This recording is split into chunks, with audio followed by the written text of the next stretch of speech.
વ્યક્તિત્વથી પ્રેરાતા આ લેખિકા માત્ર સુંદરતામાં જ નહીં પણ શબ્દોથી પણ સમૃદ્ધ છે. મને અત્યંત ખુશી છે કે સુરત શહેરમાં શરૂ થયેલા સાહિત્યને જીવાડવા માટેના આ પ્રયાસમાં મારી સાથે સામેલ થવા એમણે ઉત્સાહ બતાડ્યો.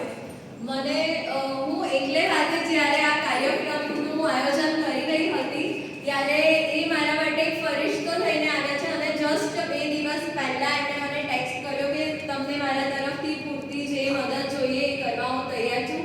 અને બહુ જ શોર્ટ નોટિસ ઉપર એમણે એમના બિઝી શેડ્યુલમાંથી આ કાર્યક્રમ માટે સમય ફાળવ્યો, ઘણી ચર્ચાઓ કરી અને આખરે આજે આ કાર્યક્રમ થઈ રહ્યો છે. તો આપનો ખૂબ ખૂબ આભાર કિમનીજી. 2 સંતાનો હોવા છતાં સાહિત્યની સાધના આરાધના કરતા કિમનીજી માટે પુસ્તકો સૌથી વિશેષ છે. સુરત કે જે નર્મદની ભૂમિ છે એવા સુરત પાસે સાહિત્યનો ભંડોળ ઓછો ન થાય એવી ભાવના સાથે નિસ્વાર્થ ભાવે આ સંસ્થાને મદદરૂપ થવા હું કિમનીજીનો ખૂબ ખૂબ આભાર માનું છું. તેઓ આપની સમક્ષ સ્ત્રી સંવેદના પર આધારિત પન્ના પાઠકનું એક સુંદર કાવ્ય રજૂ કરશે, જેને આપણે માણીએ.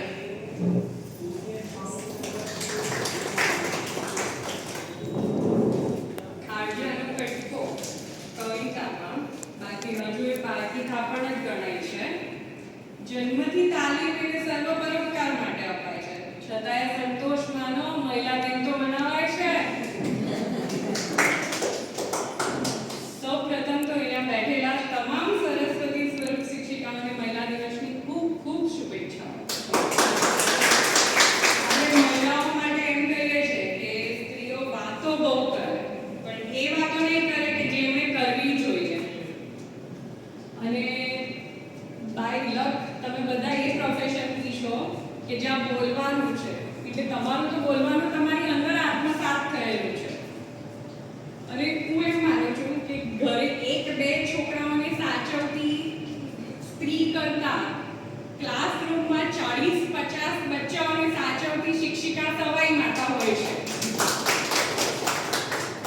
અને આમ કહીએ ને તો સ્ત્રીઓને અબળા કહેવાય. અબળા એટલે શું? તો તમે ઝાડના મૂળ જોયા છે? ઝાડના મૂળ નરમ હોય, ઓછા હોય, કોમળ હોય, પણ એનામાં એટલી તાકાત હોય કે ધરતીની અંદર ઉતરી અને કઠણ જમીનમાં રસ્તો કરી અને પોતાના આખું વૃક્ષ એમાંથી ફાલી ફૂલી શકે. તો સ્ત્રી એ અબળા છે કે જેનામાં અપાર શક્તિ છે, એટલે એને અબળા કહી છે કે જેનામાં ખૂબ બળ છે. તો અહીંયા બેઠેલી દરેક સ્ત્રીમાં એ બળ છે કે સૌને પોતાની તરફ, પોતાના કામમાં, પોતાની ઘરમાં સૌને આકર્ષીને સૌને પોતાનામાં બાંધી શકે. પથ્થર દિલમાં પણ જગ્યા કરવાની જો કોઈનામાં તાકાત હોય ને તો એ સ્ત્રીમાં છે. એક સર્વે મુજબ એવું કહેવામાં આવ્યું છે એ સર્વેમાં કે સ્ત્રીઓની કાર્યનિષ્ઠા, એમની જે જવાબદારીની ભાવના, પોતાના કામ પ્રત્યેની લગન જે હોય ને તે પુરુષો કરતાં વધારે હોય છે. એટલે જ્યારે સારી નોકરીઓની પોસ્ટ ખુલે છે ને ત્યારે મહિલાઓને પ્રથમ પ્રાધાન્ય આપવામાં આવે છે. એનું કારણ જ એ છે કે એ લોકોને ખબર છે કે સ્ત્રી વધારે આપશે કારણ કે એને જાત સાબિત કરવાની છે. તો હવે આપણે પન્ના નાયકનું કાવ્ય જે એમણે વિદેશીની કાવ્ય સંગ્રહમાંથી લીધું છે, કોઈની બુદ્ધિના પાંજરામાં જેનું શીર્ષક છે, અને મારું અને દ્રષ્ટિબેનનું પસંદ કાવ્ય છે. અમે ઘણા બધા કાવ્યો પર ચર્ચા કરીને પછી છેલ્લે આ પસંદ કર્યું છે કે અમે હવે આ જ કાવ્ય આજે પઠન કરીશું. આપણે નાના હોય ને ત્યારે મમ્મીઓ બહુ ટપાડતી હોય કે દીકરા બોલ નહીં કરવાનું, वो बोलिए ना तो આપણે છોકરીની જાત છે, લપડી કહેવાય છે કે બહુ નહીં બોલવાનું. હજુ પણ કદાચ ટપાડતી હશે તો કેમ આપણે અવાજને બંધ કરી દઈએ છીએ? કેમ બોલવા નથી દેતા? કેમ એવું કહેવું પડે છે દીકરીઓને કે નહીં દીકરા નહીં બોલવાનું, બોલ ને, ખુલીને બોલ? તો આ કાવ્ય એના પર જ છે અને એટલે સોરી અમે તો બોલશું અને અમે અમારો અવાજ સાંભળો. હવે તમે કોઈની બુદ્ધિના પાંજરામાં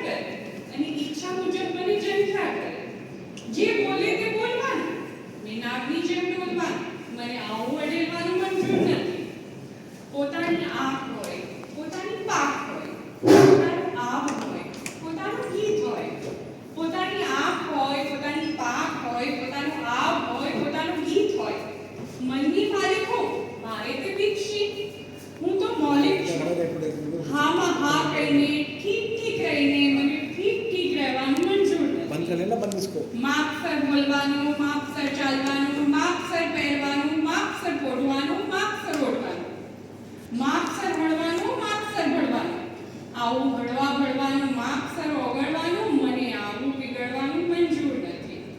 કોઈની બુદ્ધિના પાંજરામાં લાગણીનું પંખી થઈ ટહુક્યા કરવાનું મને મંજૂર નથી.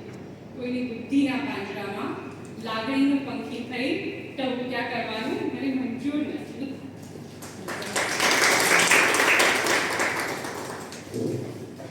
મારા જે સહમિત્ર છે દ્રષ્ટિ શાહ, એમને પણ મારી જેમ વાંચવાનો ખૂબ જ શોખ છે. એમને કાગળ કલમ સાથે દોસ્તી બરકરાર રાખી છે. પેલું કહેવાય ને કે તમારી સાથે સારું નરસું થાય કઈ તો તમને એક વ્યક્તિ એવું જોઈએ, એક ખભો એવો જોઈએ કે જેના સહારે તમે રડી શકો, જેના સહારે તમે એ વાતને એક્સપ્રેસ કરી શકો. તો દ્રષ્ટિબેન માટે વસ્તુ કે વ્યક્તિ કે તમે જે ગણો એ પુસ્તકો છે. પુસ્તકો પ્રેમીઓની વાત અલગ હોય છે. હું જલ્દી કનેક્ટ થઈ શકું છું એમની સાથે વાતે. તો દ્રષ્ટિબેન પુસ્તક સાથેનો આ લગાવ, એમને પુસ્તક સર્જનની ક્રિયામાં લઈ ગયો અને એનું પહેલું પુસ્તક લખાયું કંકુ વર્ણો અભાગ્ય. હવે એ તમે સરસ મજાની સરોજબેનની અમે ઘણો બધો એના પર સર્ચ કરી અને શોધી છે. મારો અસબાબ જે મારી પોતાની ફેવરેટ છે. અમે ઘણી સ્ટોરી એટલે જે ટૂંકી વાર્તા હોય તેના માટે ઘણી શોધખોળો ચાલી અને મારા અને દ્રષ્ટિબેન બંનેના મગજમાં એક કોમન વાર્તા હતી કે મારો અસબાબ જો કસેથી મળી જાય તો આપણે એનું પઠન કરીએ. એ એવી વાર્તા છે કે જેની સાથે અહીંયા બેઠેલી કદાચ દરેક સ્ત્રી જાણે અજાણે કનેક્ટ કરી શકશે. તો હેન્ડ ઓવર ટુ દ્રષ્ટિ.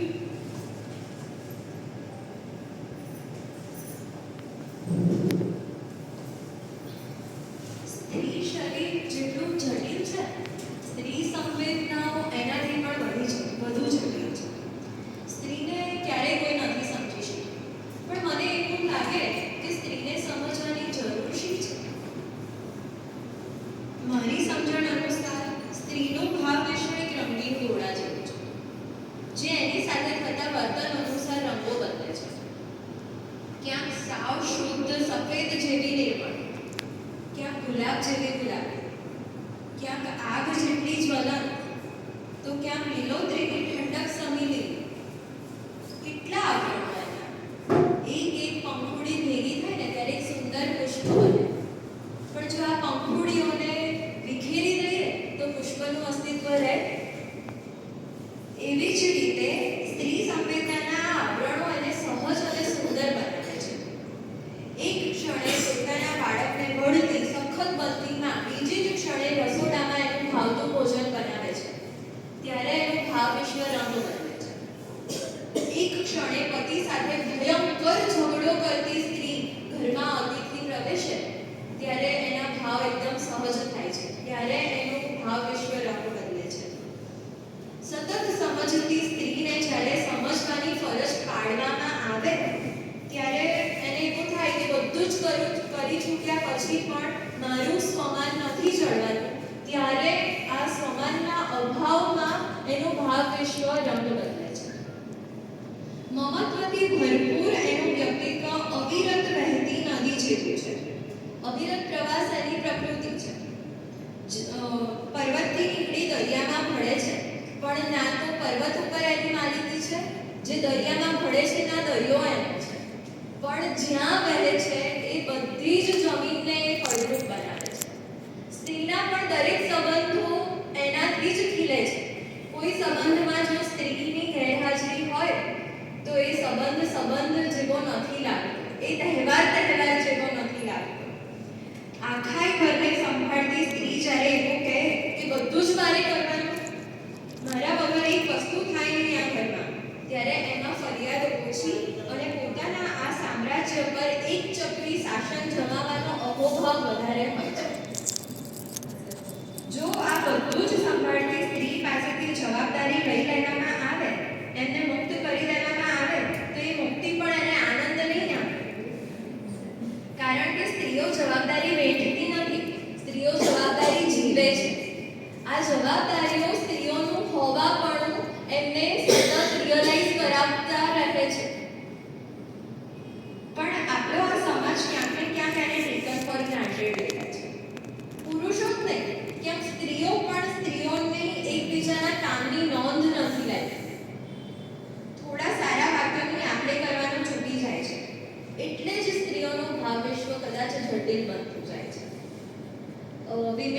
કહ્યું એ પ્રમાણે ઘણી અમે શોધખોળો કરી કે કયો અંશ તમારા સૌ સમક્ષ રજૂ કરીએ જેનાથી બધા જ કનેક્ટ કરી શકે, જે બધાને એવું લાગે કે ના આ વાર્તા મારી છે.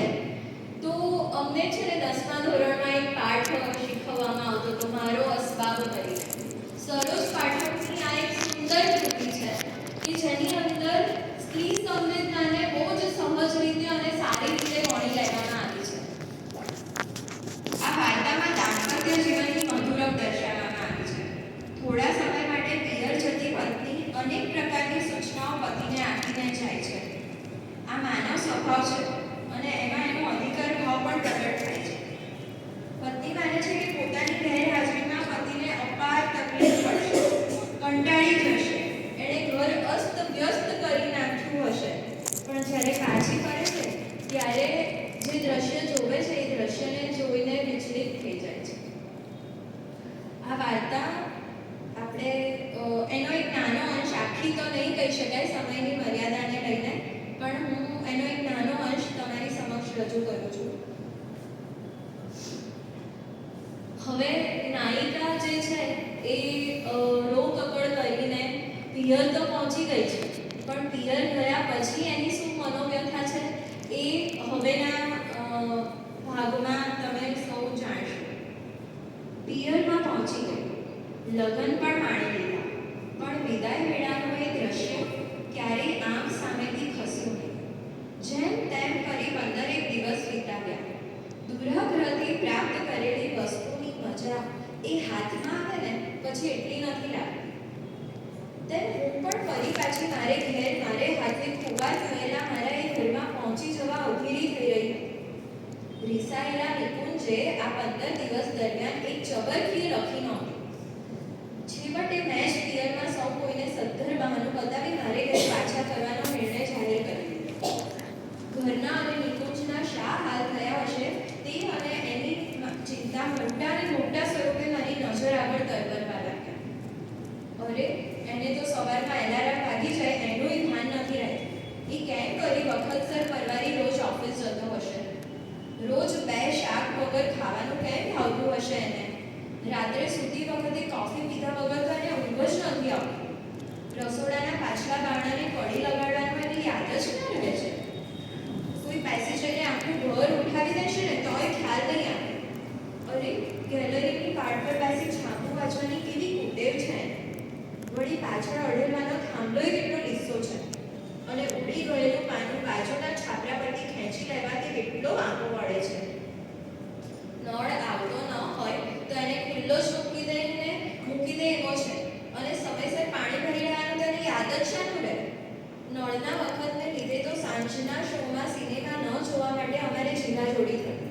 અને ગેસ, બાપરે કેટલી સાહસિક રમતો કરવાની એને ટેવ છે. દૂધ ચા જીદ પ્રમાણે બહાર જ પતાવી લેતો હોય તો સારું.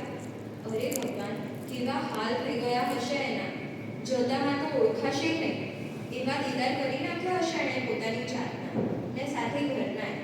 અને એણે ધાર્યું જ નહીં હોય એટલી વહેલી હું ત્યાં જઈ પહોંચવા પિયરથી નીકળી છું. એકદમ ત્યાં જઈ પહોંચી અને આશ્ચર્યથી રાજીના રેડ કરી દેવાના ઉત્સાહમાં હું લગભગ ગાંડી જ થઈ ગઈ હતી. મનમાં હું એકાએક ઘરે પહોંચી જતા બનનારા પ્રસંગો જાણે અત્યારે જ ભજવાતા હોય એમ જોવા લાગી. એના ચઢેલા મોંએ એ મારી સામે નહીં જ જુએ. ભલે તદ્દન ઠંડો આવકાર મળશે તોય હું એને ગળે વળગી જ પડીશ. પછી સૌથી પહેલાં તો પડોશમાંથી દૂધ માંગી લાવી એને ગમતી મસાલેદાર ચા બનાવીને ખાઈ દઈશ. એટલે ભાઈ સાહેબ જરા મોઢમાં આવી. પછી તો પોતાના હાલનું વર્ણન કરવામાં રીસ ક્યાંય ભૂલાઈ જશે. તો હું સાચું કહી જ દઈશ કે મારા હાલ તો વળી એકેય ભૂંડા હતા. પણ મને તો તરત ધોરકામાં લાગી જવું પડશે. પણ એ પાછળ મને ઉઠવા જ નહીં દે. ભલે રસોડામાં આવીને પાટલો ઢાળી નિરાંતે વાત કરે. હું મારે ધોળિયા થઈ ગયેલા વાસણોનો ખડકલો સાફ કરવા બેસી જઈશ. અરે હું જ્યાં જ્યાં જઈશ આગળના ઓરડામાં પલંગના ગાદલા ઠીક કરવા, મારી ચાદર, ઓશિકાના ગલે, ટેબલ ક્લોથ, બારીના પડદા બધું બદલવા જઈશ ત્યાં એ મારા પાલવ ગંઠાયેલો હોય એમ પાછળ ફર્યા જ કરશે. પોતાના ટેબલ પર કોઠવાનો ખડકલો જ કરી મૂક્યો હશે. જાણે ભાઈ સાહેબ મોટા જ્ઞાન વિકાસુ નથી ગયા હોય. ફટાફટ હું બધું ગોઠવી દઈ ફેરી બદલાઈ જાય એમ ઘરની સુરત જ ફેરવી નાખીશ. ચમકવા લાગશે એટલે પછી એ મને પાસે બેસાડી વાલથી કહેશે, હાશ, મારી સખત કેદ હવે પૂરી થઈ. હું તો આને જન્મ કેદ જ માનતો હતો. અને પછી પાછી પોતાની વિતક કથા શરૂ કરશે. અરે તું ગઈ પછી પાણીના નળે તો બહુ આરામ કરેલો હા. 2 દાડે એકવાર ગરમ પાણીથી નહાવાનું નમલું માં, અને તારા વગર રસોડું તો સાવ સ્મશાન જેવું જ લાગતું. અરે આખું ઘર જ એવું કહે ને. મારી જેમ રેડિયો પણ દિવસભર મૌન પાડતો હતો. હા, પણ આ લાઇટે અડધી રાત અને કેટલી વાર તો આખી રાત મને સાથ આપ્યો છે. હું જા કરુણાઈને જગાડું. એ કે વાંધો નહીં, હું તારી સાથે જ જાતીશ, તું કહે ત્યાં સુધી. અરે પછી તો રંગમાં એવી કે બસ કેવો વાલુડો છે. એને એકલો મૂકતા જ જીવ કેમ ચાલ્યો મારો. બિચારાએ કેટલા વિશ્વાસથી એની એક નાની બાબતનો આધાર મારા પર મૂકી દીધો છે. બસ હવે એકવાર પહોંચવા તો દે. એને એવી વાતમાં સમાવી લઈશ કે પછી નાનકડા વર્તુળથી એને કદી અડગો જ નહીં થવાય. અને છેવટે હું મારા શહેરમાં, મારો નિકુંજ જેમાં રહેતો હતો એ શહેરમાં જઈ પણ પહોંચી. ટેક્સીનું ઘર તરફનું અંતર કપાતું જતું હતું ત્યારે વળી અનિષ્ટ વિચારોએ મારા મનમાં તોફાન મચાવી દીધું. ચાલુ બસે વળાંકે ઉતરી પડતા માણસો જોતા નિકુંજના સાહસો મારા રૂમાં ઊભા કરી દેતા. મોટરોની પસાર થતી કતાર વચ્ચેથી દોડીને રસ્તો ઓળંગી જતા લોકો માટે હું મનમાં પ્રાર્થના કરવા લાગી. લોરી ખટારાઓનું ડ્રાઇવિંગ ન જોવાઈ જાય એમ હું ઈચ્છતી. રસ્તામાં ક્યાંય ટોળું દેખાય તો મને સમજ ન પડે એમ મન ફૂટીને કુતૂહલથી બહાર આંખો ખેંચી જોવા મળતું. ઘરનો પરિચિત વળાંક આપ્યો ત્યારે તો પેટમાં જ પાડ પડી ગઈ. પાડોશીઓ પણ જાણે ઇરાદાપૂર્વક ઘર બહાર ડોકાતા નહોતા. ઘરમાં કોઈ નહીં હોય. મોટરને ઓચિંતી ચરણ બ્રેક લાગે એમ મારા મનમાં એ વાતે એવો જ ચીરી નાખતો હોય એવો કર્કશ અવાજ જગાડ્યો. આ સમયે તો નિકુંજ ઘરમાં જ હોવા જોઈએ. ઘર કેમ વસાયેલું દેખાય છે? ટેક્સીનું ભાડું ચૂકવી હું ઊંચા શ્વાસે ઉપર દોડી ગઈ. મરણીય યોદ્ધાની જેમ ઉપર જતાં જ મેં ઘરના વસાયેલા દરવાજાને અધીર હાથોએ ફટાક દઈને ખોલી દીધો. અંદર જોયું તો મારી આંખો કોઈ જોઈ ન શકતી હોય એમ કંઈ ઊંધું જ હતું. મારા પગમાંથી ચેતના ઓસરવા માંડી. ત્યાં તો બીજા ખૂણામાં બારી આગળ આરામ ખુશીમાં ઝૂલતો નિકુંજ દેખાયો અને મને હાશ થઈ. મને જોઈને તે સફાળો બેઠો થઈ ગયો. બાજુમાં પડેલી ટીપાઈ ઉપર વાંકા પડીને એણે હાથમાં પકડેલી બટાટા પૌવાની રકાબી મૂકી દીધી અને દોડતા સામે આવીને મને લગભગ ઉંચકી જ લીધી. ઓ નિધિ, તું આવી પહોંચી. ઉત્સાહના અતિરેકમાં એણે મને હચમચાવી. પણ મારી નજર ઘર વખતે તપાસી લેતી હોય એમ નિકુંજના મોંને અને ઘરના વાતાવરણને જોઈ હોય. નિકુંજના પ્રફુલ્લ મોંને, બટાટા પૌવાની રકાબીને અને ઘરના બદલાયેલા વાતાવરણને જોઈ મારી નજરમાં ઘરમાં લૂંટાયેલા અસ્બાબને જોઈ મોટી પડી હોય એમ મારા હૈયામાં જ ઊંડી ઉતરવા લાગી. નિકુંજ તો મારી પીઠમાં ધબ્બા મારતો.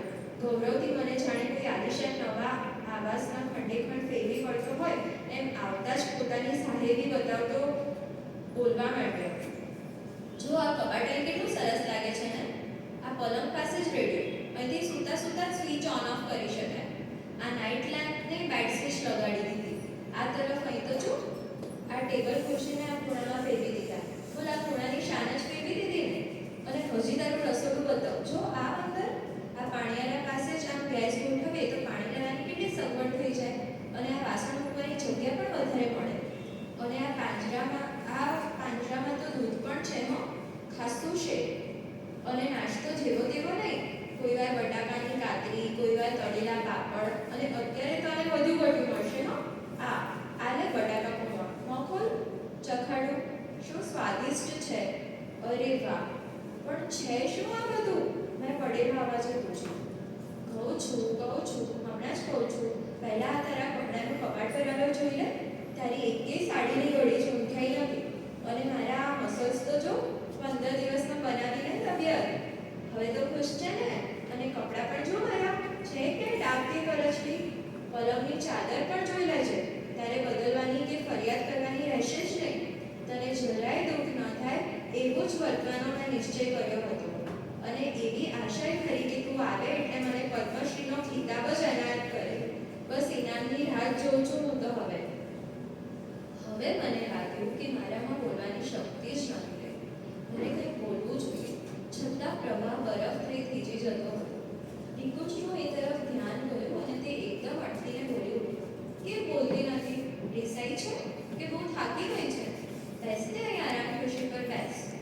નિકુંજની પ્રકૃતા જોઈ મારા હૈયાની ઉત્સુકતા કડાકા ભડાકા કરી તૂટી પડી.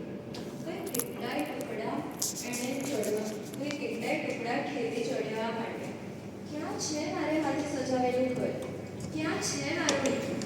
ક્યાં આવી પડી છું? આ કોનું ઘર છે? મારી આસપાસની બધી આ નવી વ્યવસ્થાને શું મને મારા શહેરમાંથી ઉચકીને બહાર ફેંકી દીધી છે? કેમ નથી બોલવું? હા, સમજો. તું વિચારે છે કે આ બધો ચમત્કાર થયો કેમ? ખરું ને? અરે મારી નિધિ, શું કહું? તારા પુણે કે પછી મારું નસીબ કાઢ્યું તે એક નાનકડો પણ ઉત્સાહી નોકર મળી ગયો હતો. બસ વાત ન પૂછ.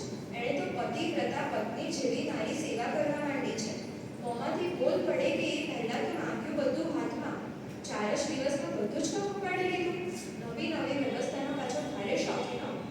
અરે પાછો વળી સમજાવાય બેસી છે અને વાતને અંતે ઉચ્ચારે કે ભાઈ સાહેબ, આજ ગમી જવાનું. સાચું કહું, હવે તો હું પહેલા કરતાં વધુ પાંગળો થઈ ગયો છું. પણ હવે તારે ડરવાનું નથી. હવે આ મારો બીજી નિધિ જેવો નોકર જીવે છે ત્યાં સુધી જોઈએ એટલા દિવસ તને છુટ્ટી મળશે. બસ હવે ખુશ ને? હમણાં એ નીચે ગયો છે પડોશનું કંઈ બજારનું કામ કરવા. અરે એને ખૂંચવી જવા, એને લલચાવી લઈ જવા પેલા સુરેન્દ્ર રામ નિવાસવાળા સંયુક્તાબેન નીચેવાળા જમના વાંચે તો અત્યારથી જ પાપાએ મારવા માંડી પડ્યા છે. પણ છોકરો છે સાચો હીરો. અને હું એમ છોડું તો ને લે, તને હવે નિરાંત રહેશે. કહેતી હતી ને કે હું તો બહુ ગેલો થઈ ગયો છું ને આખો દાડો તારો છેડો ઝાલી ફર્યા કરું છું.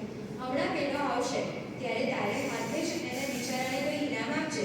આ બધું એણે સાચવ્યું એ બદલ પણ શું આપીશ? તારે એને ભારેમાં ભારે ઉપહાર આપવો જોઈએ. મારી નસે નસ જાણે ખેંચાતી હતી. હું બેહોશ બનવાની અણી પર આવી ગઈ. મને ઢળી પડતી જોઈને એ રાડ પાડી ઉઠ્યો. અરે નિધિ, શું થયું? હું જ્યારે ભાનમાં આવી ત્યારે એમનો એ નાનીતો છોકરો હાથમાં પાણી અને ટુવાલ સાથે ઊભો હતો. હું પડખું ફરી ગઈ. મને થાબડતા એને ઉદ્દેશીને બોલ્યા, મુસાફરીના થાકને લીધે આમ થયું લાગે છે.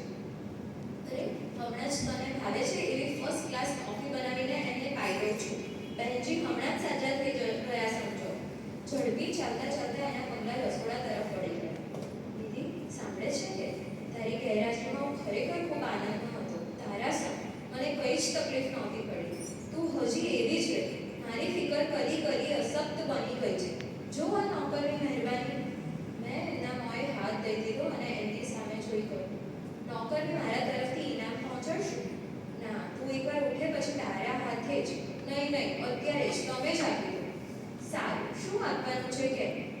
અત્યારે એને રજા આપી દો. અને હું નિકુંજના ખોળામાં પડી હિંચકા ભરી મોકળે મને રડી. તો આ છે નિધિ. અને એ નિધિ જે આપણા બધામાં જ છે. એટલે આપણને રજા મળે ને, રજા ના મળે ને તો એનું કામ છે. અને જો રજા જરૂર કરતાં વધારે મળી જાય ને તો પણ આપણને ઇન્સિક્યોરિટીઝ થાય છે કે મારું ઘર છે, મારી વ્યવસ્થા છે, મેં ગોઠવેલો અસબાબ છે, આને કોઈ કંઈ અડપલા કરી જશે તો એ મને નહીં પોસાય. એટલે આ સ્ત્રી સંવેદનાઓ એટલી રુજુ છે, એટલી સરળ છે, જેને આપણે જટિલ બનાવીએ છીએ.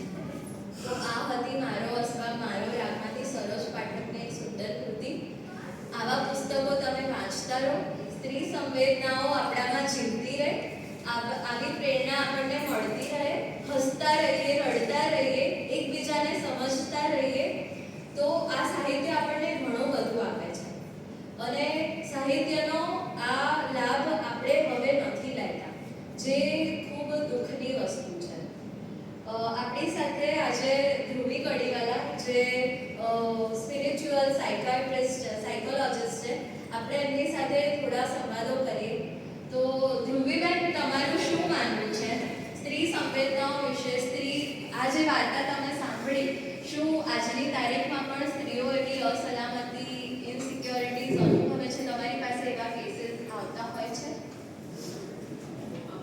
તમારા પ્રશ્નનો જવાબ પહેલા હું બધાને કહેવા માંગુ છું કે થેન્ક યુ બધા સમય કાઢીને અહીંયા આવ્યા. કારણ કે આપણે આવો સમય આપણા જીવનમાં બહુ ઓછો કાઢતા હોઈએ છીએ પોતાના માટે. અને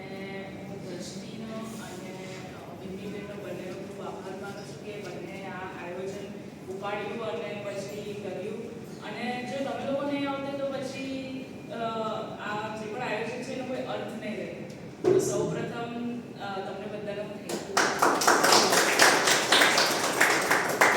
અમે જોવા જઈએ તો ઉંમરમાં અહીંયા ઘણા બધા તમે જે પણ લેડીઝ છે એનાથી નાના છીએ, ઓકે, પણ અમને ત્રણને તમે અહીંયા આટલી પેશન્સથી સાંભળો છો અને ઉત્સુકતાથી આવ્યા એના માટે પાછળ પણ થેન્ક યુ કહું છું. અને હવે હું દ્રષ્ટિના જે સવાલ દ્રષ્ટિએ જે મને પૂછ્યો છે એનો હું જવાબ આપું તો મને એવું લાગે કે સ્ત્રીઓ પહેલેથી જ થોડી ઘણી ઇન્સિક્યોર હોય જ છે કોઈક ને કોઈક બાબતમાં, ઓકે. પછી એની અગર હું વાત કરું નાનપણમાં તો અગર બીજી એની સાથે જે સખીઓ ભણતી હોય તો એને લઈને કોઈ વાર ઇન્સિક્યોર થઈ જાય, ઓકે. તમે બધાએ કોઈને કોઈ સ્ટેજ પર એ મહેસૂસ કર્યો હશે, પછી બેસ્ટ ફ્રેન્ડ હોય તો કોઈ વાર એની સાથે પણ ઇન્સિક્યોર થઈ જાય, લગ્ન પછી દેરાણી જેઠાણી હોય એની સાથે, ઓકે. કોઈ વાર એવું છે સાસુ અને બહુમાં પણ ઇન્સિક્યોરિટી આવી જાય છે. તો ઇન્સિક્યોરિટી એ એક પાર્ટ છે, પણ હું એવું કહેવા કે જે સ્ત્રીનું સ્વરૂપ આપણે લઈને જન્મ લીધો છે તો એ સ્ત્રીનું સ્વરૂપ કોઈ પણ ઇન્સિક્યોરિટીથી નથી જન્મ, રાઈટ. તમે જુઓ તો જેટલી પણ શક્તિ છે, જેટલી મહાવિદ્યાઓ છે, 10 મહાવિદ્યાઓ તમને જો ખબર હશે તો એ તમામે તમામ મહાવિદ્યાનું પોતાનું સ્વરૂપ છે. તમે અગર ધૂમાવતીને જોઈ લો તો એ ડોસીના સ્વરૂપમાં છે, દુર્ગાને જોઈ લો તો એ એકદમ શક્તિના સ્વરૂપમાં છે, કાલીને જોઈ લો, ઓકે. તો એ તમામનું પોતાનું અલગ સ્વરૂપ છે. હવે ઇનસિક્યોરિટી એટલા માટે જન્મે છે દ્રષ્ટિ બીકોઝ આપણે આપણો કોઈક પાર્ટથી એવું લાગે કે હું પૂર્ણ નથી અને તમને બીજાનાથી અસલામત થાય છે કે અરે બિંબી સરસ દેખાય છે હું નથી દેખાતી કે કંઈક પણ એવી કમ્પેરિઝનથી ઇનસિક્યોરિટી જન્મે. એટલે જેટલા પણ કેસીસ મારી પાસે આવે તેમાં ડેફિનેટલી ઇનસિક્યોરિટી બીજી વસ્તુઓથી જોડાયેલી અભાવ. તો એ અભાવની જે ફિલિંગ છે એના જેટલા કેસીસ મારી પાસે આવે અને મિડલ એજ વુમનના પણ આવે જે લોકોની ઉંમર 50 થી 55ની હોય, ઓકે. તો એ લોકો એવું કહે કે મેં મારા જીવનમાં કંઈક મારા બાળકો સાથે રહીને બેસું વ્યવસ્થિત નહીં થયું, મારા જેટલી બીજી સ્ત્રીઓ છે એમના બાળકો તો ઘણા આગળ વધી ગયા, પછી એમની કમ્પેરિઝન અને એમનો અભાવ એ રીતે ચાલુ થાય.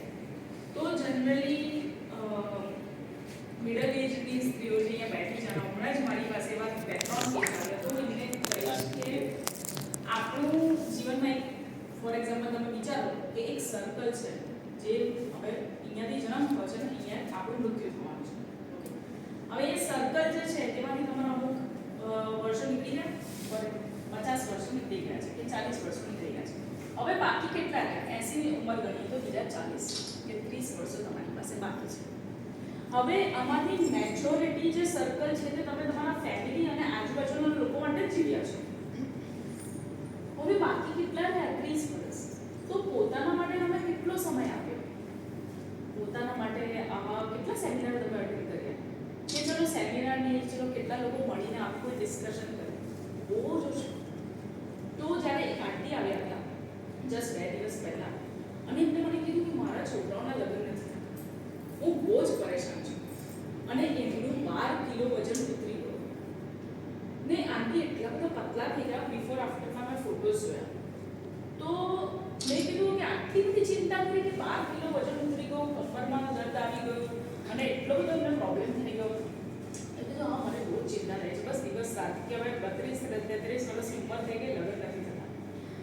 તો પછી જ્યારે મેં એમને કીધું કે હવે તમને શું લાગે છે આંટી તમે 55 યર્સના થઈ ગયા છો, 55 વર્ષના, કેટલા વર્ષો તમારી પાસે છે, છોકરાઓ પોતાની રીતે બધું કરે એ રીતે થઈ ગયા છે, સક્ષમ છે. અને પછી એમનામાં એક આપેલી થોડી એકદમ શાંત થયા, થોડી એક જાગૃતતા આવી. હું કેટલા વર્ષોથી બસ આ જ વસ્તુ કર્યા કરું છું, પોતાના માટે મેં કશું વિચાર્યું બસ ભજન કરી લઈશ, સત્સંગ કરી લઈશ. પોતે એકચ્યુઅલી પોતાના માટે શું કરવું છે એ પણ નથી ખબર સ્ત્રીઓને, ઓકે, કે શું કરવાનું. હા ચલ રેસીપી કંઈક સારું બનાવી દે, પછી આમ કરી લે, વાતો કરી લે, પહેલેથી કંઈક ખબર જ નથી. આંટી શાંતિથી બેઠા અને એમ કીધું કે હું શું કરું. પછી ધીરે ધીરે મેં એમના બોડીથી સ્ટાર્ટ કર્યું. તમને બોડીમાં જ્યાં પેઇન થાય છે તમે આ વસ્તુ કરી શકો છો. મેં થોડો યોગનો અભ્યાસ કર્યો છે 6 વર્ષ સુધી, તો મેં એમને થોડી એક વસ્તુની ડિટેલ આપી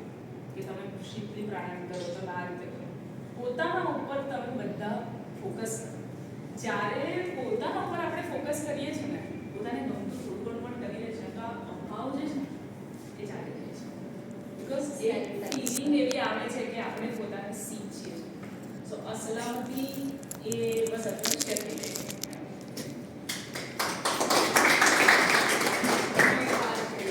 ઘરની સ્ત્રી જો ખુશ હોય ને તો એ વસ્તુની છાલક છે ને પછી ઘરના બીજા બધા વ્યક્તિ ઉપર પડે અને આખું ઘરનું વાતાવરણ પોઝિટિવ થાય. એટલે સ્ત્રીની એ તાકાત છે.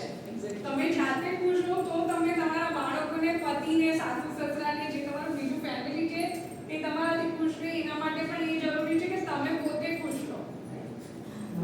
એટલે સેલ્ફ એક્સેપ્ટન્સ ઇન શોર્ટ બહુ જ જરૂરી છે. જે આપણે કહીએ ને કે ભર્યું ભાર્યું ઘર છે, એમાં 2-4 વ્યક્તિ નથી અને જો સ્ત્રી એકલી હશે ને તો એવું વિચારશે કે આજે હવે આખી રસોઈ નથી કરવી, હું તો ખાખરો ખાઈ લઈશ, ચાલશે. પણ શું કરવા? આપણાથી ઘર છે, આપણે ઘરને સાચવવાનું છે, તો તમે તમારી હેલ્થ માટે, તમારી સુંદરતા માટે શું કરવા? કોમ્પ્રોમાઇઝ કરે. મને તો એ કહે ને હું એવી જ સાડી પહેરું, મને એમને લિપસ્ટિક ના ગમે તો હું લિપસ્ટિક ના ગમું, પણ કેમ આપણે નથી કરતા? જો આપણને ગમે છે તો આપણે કરવું જ જોઈએ. 2 દિવસ પહેલા મને મારી મમ્મીનો ફોન આવ્યો કે જો ને મારી પાસે ઘરમાં પહેરવાના પાટલા નથી, તું મને આ ફોટામાંથી સિલેક્ટ કરીને આપને, હું કયા પહેરું? તારે પહેરવાના છે, તું રોજ ત્યાં છે, તને પસંદ હોય એવા તું લઈને, મને પસંદગી કરતા નથી આવડતું. અત્યાર સુધી તો પપ્પા જ કરતા હતા ને, તો તું આમાંથી મને પસંદ કરી આપ. પણ આપણે આપણી પસંદગીનો હક બીજાને આપી દીધો છે.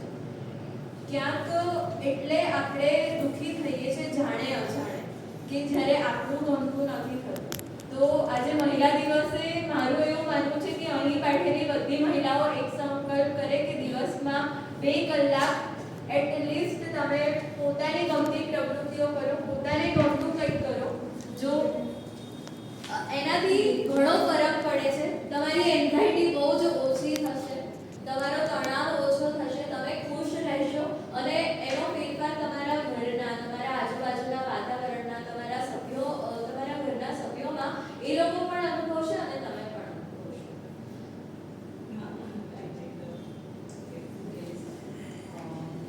મારે એવું પૂછવું છે કે અહીંયા બેઠેલા કદાચ ઉંમરના કોઈ પડાવે એમણે આ અનુભવ્યું હશે. હું બધાનું ધ્યાન રાખું છું પણ મારું ધ્યાન કોઈ નથી રાખતું. અમે કેમ એવું વિચારીએ છીએ? As a psychologist you know well, તો મને આ સવાલનો જવાબ જોઈએ છે. હવે આમાં કેવું છે કે અગર આપણે પહેલાંની પેઢી છે, અહીંયા એકદમ લાગણી પણ બેઠા છે અને આમ યંગ પણ જે ઉંમર જે પણ બેઠી છે, તો પહેલાંના જમાનામાં અને એમથી પહેલાંના પણ જમાનામાં જે સ્ત્રીનો જે રોલ હતો ને હંમેશા કેરટેકર હતો. ઓકે, તો એ લોકોએ હંમેશા બહુ જ કેર લીધી છે. આજે આપણે બધી સ્ત્રી સ્વાતંત્ર્ય કે સ્ત્રી સંવેદનાની જે વાતો કરી રહ્યા છે એવું કોઈક વસ્તુ હતી જ નહીં. કારણ કે એમનો રોલ એટલો તો ફિક્સ હતો કે એમને આ જ વસ્તુઓ કરવાની. ઓકે, તો એ તો બહુ ઘડાઈ ગયા હતા. પહેલાંના ટાઈમમાં હું કહું છું કે જે લોકોની એજ અત્યારે 85-90 હશે, એ લોકોએ એવી કમ્પ્લેન પણ નથી કરી કે હું તમારું ધ્યાન રાખું છું, તમે મારું નથી રાખતા. હવે એ કમ્પ્લેનિંગનો દોર જ છે ને તે હવે સ્ટાર્ટ થયો. ઓકે, એટલે હું કહું કે જે લોકો અત્યારે 50-55ની આસપાસ હશે એ લોકોથી એ કમ્પ્લેનિંગનો દોર સ્ટાર્ટ થયો. કારણ કે સ્ટાર્ટ થયું કેમ? તો બહુ બધી પીડામાંથી ગુજરવાનું થયું સ્ત્રીઓએ છે. ઓકે, બહુ બધી પીડામાંથી સ્ત્રીઓ ગુજરી. એકબીજા સ્ત્રીઓ સાસુઓ જેમ કે બહુનું ખૂબ શોષણ કર્યું કે એવી જે બધી પરિસ્થિતિઓ બની. ઓકે, એનાથી પોતે જાગૃત થઈ કે I can not tolerate this, હું આ સહન નહીં કરી શકું. એ બધી પરિસ્થિતિઓમાંથી જ્યારે જતી ગઈ તેમ તેમ એનામાં બહુ વધારે આવવા માંડ્યું કે હું આટલું બધું કરું છું, તમારું આટલો ડબ્બો સાચવી લો, રૂમાલ સાચવી લો, પર્સ સાચવી લો, આવવા જવાનો તમારો બધો ટાઈમ સાચવી લો, પણ તમે મારા માટે કશું જોતા નથી. હું પણ ઓફિસે જાઉં છું, મારું ટિફિન તમે ક્યારે પેક કર્યું, કેટલી વાર પેક કર્યું? આ સેમ પ્રશ્ન મને પણ થયો છે. ઓકે, કારણ કે હું મારું ટિફિન જાતે જ પેક કરું કે મારા હસબન્ડ મારું ટિફિન જસ્ટ એક વાર પેક કર્યું છે અત્યાર સુધી, રાઈટ? પણ પછી મેં એવું વિચાર્યું કે એ જે રોલ છે, જે કેર ટેકિંગ, એ ક્યાંક ને ક્યાંક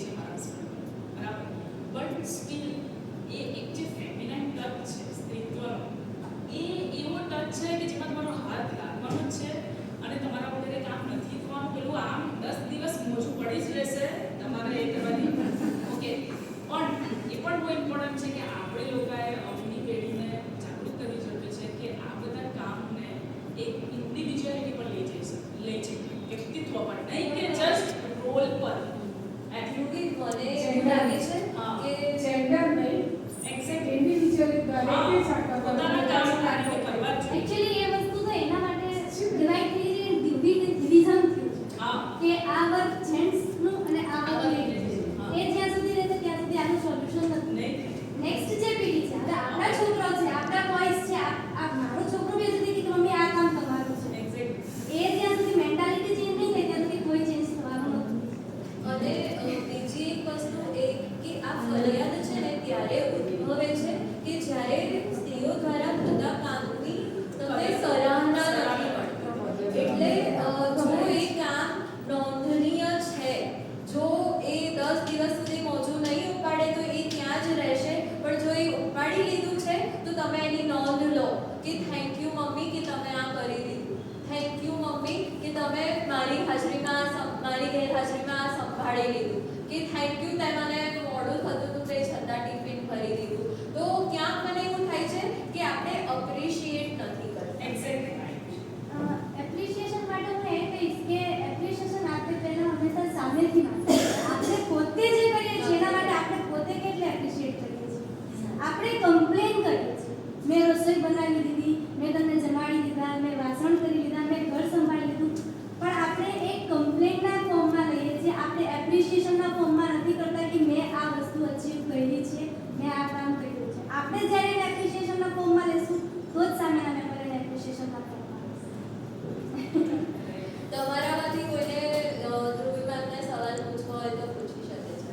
કોઈ પણ વુમન સાયકોલોજી એક જે સ્ટોરી હમણાં આમને જે રીડ કરી બરાબર છે, તો એ સ્ટોરીમાં શું હતું કે એમના ઘરમાં જ્યારે નોકર આવ્યો અને એણે આખા ઘરનું સ્વરૂપ ચેન્જ કરી દીધું બરાબર, ત્યારે એને એટલી ઇન્સિક્યુરિટી. આ ઇન્સિક્યુરિટી તો આપણા નોકરના ફોર્મમાં નહીં જોઈએ, પણ જે ઘર પહેલેથી સંભાળતો આવ્યો છે અને જ્યારે નવી બહુ આવે છે એ વસ્તુ જે કહ્યું કે મધરિંગ હોમમાં અને ડોટરિંગ હોમમાં જે પ્રોબ્લેમ થાય છે એ પ્રોબ્લેમની મારા ખ્યાલથી ક્યાંક ને ક્યાંક તો મેન્ટલી આ વસ્તુ જ હોય છે કે હવે જે બહુ આવી છે એ ઘરને પોતાની રીતે ચેન્જ કરશે અને જે કંઈ અપ એન્ડ ડાઉન આવે છે અને ઘરમાં જે ઊંચું નીચું થાય છે એ એના કારણે થાય છે. તો એના માટે આગળ એક એટલે સ્વીકાર્ય નહીં હોય. હવે આ નોકરનો બહુ દૂરની વાત છે, પણ આ વસ્તુ તો આપણે જોતા જ આવ્યા છે કે આ વસ્તુ તો થાય જ થાય છે. અને જે વસ્તુ પ્રોબ્લેમેટિક છે ને સાસુઓના રિલેશનમાં ને છે જ, ત્યારે આપણે કહીએ તો બી અને નહીં કહીએ તો બી. મગજના કોઈના એક કોર્નરમાં એ વસ્તુ ઘર કરે છે અને એના કારણે જ આ બધી વસ્તુ આખી ક્રિએટ કરે છે. હવે આમાં કેવું છે જ્યારે આવા કેસીસ મારી પાસે આવતો હોય ઓકે નવી પેઢી લઈને આવતી હોય કે જેમના હમણાં મેરેજ થયા છે એમને ખાસ કરીને ઘણો પ્રોબ્લેમ થઈ જાય છે કારણ કે એમના વચ્ચે અને એમના સાસુ વચ્ચે અંતર ખૂબ થઈ ગયું ઓકે અને એમના એજ્યુકેશનમાં પણ બહુ ફરક થઈ ગયો, એમની રીતભાતમાં પણ બહુ ફરક થઈ ગયો, એમને ઘરના કામ કર્યા જ નથી હોતા ઓકે. તો એવું હોય છે કે રસોઈ બનાવતા આવડતી જ નથી હોતી, કોઈ દિવસ મમ્મીએ કરાવ્યું જ નથી હોતું, એટલે સેમ ટફ સિચ્યુએશન થઈ જાય છે ઇવન મધરિંગ લો સાસુ માટે પણ એટલું જ ડિફિકલ્ટ થઈ જાય છે ઓકે. ઘરની રીત પણ તો અને અલગ હોય ઘરની ને. રીત પણ અલગ હોય છે. તમે પિયરથી સ્કૂલને આવ્યા હોય ને કે સાસરામાં ઘણીવાર ચાલતું જ નથી હોતું. તો બહુ અલગ હોય છે ખાવા પીવાથી માંડીને તમારા માપિયાઓ બી તમારા પિયરમાં જે તમે લઈને જે બીજું ઘરમાં બસ આટલું નાખી જ દેવાનું મમ્મી એવું શીખવાડે અને સાસરામાં એ માપિયાનું માપ જ બદલાઈ ગયું હોય. આ સૂક્ષ્મ આ બધું કોઈ શીખવાડતું જ નથી. જે નવી પરણી દીકરીઓ જાય છે મને એવું થાય કે કોચિંગ સેન્ટર ચાલુ કરવો જોઈએ ને આ બધું શીખવાડવું જોઈએ કે દીકરા માપિયાઓ બદલાઈ જશે, બધું જ બદલાઈ જશે, પેટનું નામ બદલાઈ જશે. એટલે આમાં કેવું છે કે જ્યારે કોન્ફ્લિક્ટ થાય છે ત્યારે બંને પાર્ટી જે હોય છે જેમ કે હવે ફોર એક્ઝામ્પલ એક કપલ છે જે ડિવોર્સ સુધી જઈ રહ્યું છે અને એમને પાછું લગ્ન જીવનને સુંદર કરવું છે તો એમને બંને જ સમજવું પડશે. એ જ રીતે આ જે કોન્ફ્લિક્ટ છે એમાં બંને જ પક્ષે સમજવું જરૂરી છે, નહીં તો એમનું તાદામ્ય નહીં બેસે કોઈ પણ પ્રકાર એટલે તમે જે મને પ્રશ્ન પૂછો કે આમાં કઈ રીતે કરવાનું તો બંને પક્ષે સમજણ ખૂબ જરૂરી છે અને લેટ ગો ફેક્ટર રિલેશનશિપમાં બહુ જ મહત્વનો રોલ પ્લે કરી દેતો હોય છે. તમારે લેટ ગો કરવાની કેપેસિટી ઓકે અને સમજણ કારણ કે દર વખતે we can not let go things